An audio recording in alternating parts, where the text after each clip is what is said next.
संसद में आज भी हंगामा हो सकता है। आज कांग्रेस सांसद मनीष तिवारी और मणिकम टेगोर ने लोकसभा में स्थगन प्रस्ताव का नोटिस दिया है और प्रधानमंत्री या गृह मंत्री की मौजूदगी में चर्चा की मांग की। इस वक्त की बड़ी खबर, कांग्रेस ने लोकसभा में कार्य स्थगन का प्रस्ताव का नोटिस दिया है। ये कांग्रेस के 2 सांसदों की ओर से दिया गया है और साथ ही साथ प्रधानमंत्री या गृह मंत्री की मौजूदगी में इस पर जासूसी कांड पर चर्चा की मांग की है। लगातार विपक्ष की तरफ से पेगासस जासूसी कांड को लेकर चर्चा की मांग की जाती रही है।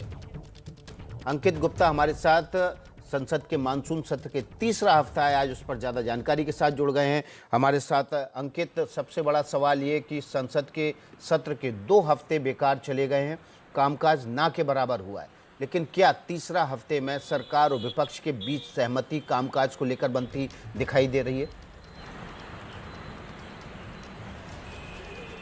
विकास, फिलहाल अगर मैं अभी तक की बात करूं, जी नहीं, वो सहमति बनती नहीं दिख रही है। हालांकि जो विपक्षी पार्टियां हैं वो लगातार जो है रोजाना जो है सुबह या जो जब हफ्ते की शुरुआत में बैठक जरूर करती हैं, लेकिन रणनीति जो भी तय होती है उससे यही निकल के आता है कि जब तक सरकार बात नहीं मानेगी तब तक चर्चा नहीं होगी। और इसका नतीजा क्या हुआ? नतीजा ये हुआ कि हर हफ्ते की शुरुआत में हम लोग यही चर्चा करते हैं कि क्या कामकाज चल पाएगा, लेकिन शुरुआत के 2 हफ्ते मानसून सत्र के पूरी तरीके से एक तरह से ये कहा जाए कि बाधित रहे, कामकाज नहीं हो पाया। सूत्रों से जो जानकारी निकल के सामने आई है, 107 घंटे का काम होना था और हुआ कितना? महज 18 घंटे, यानी कि करीबन 16% काम हुआ है, जितना 100% में थे सिर्फ 16%, और नुकसान हुआ है करीबन 133 करोड़ का, और वो जनता का पैसा है। विपक्ष ये कह रहा है कि वो जनता की मांग उठाने के लिए ही संसद भवन आया है, संसद भवन में मांग नहीं उठाएगा तो कहां उठाएगा?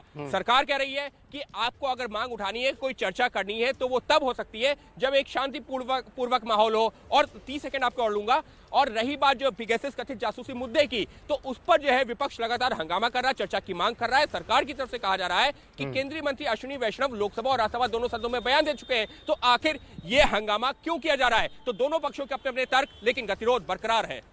जो देखिए, गतिरोध बरकरार है, दोनों पक्ष अपनी अपनी जिद पर अड़े हुए हैं। सरकार कह रही है कि आप चर्चा कीजिए, विपक्ष कह रहा है कि नहीं, आप जवाब दीजिए। कुल मिलाकर दोनों के बीच सहमति नहीं है और इसलिए संसद का सत्र जो है वो लगातार उसमें समय और पैसे की बर्बादी हो रही है। कुल मिलाकर राज्यसभा और लोकसभा में अब तक करोड़ों रुपए, जनता के टैक्स पेयर के करोड़ों रुपए बर्बाद हो चुके हैं।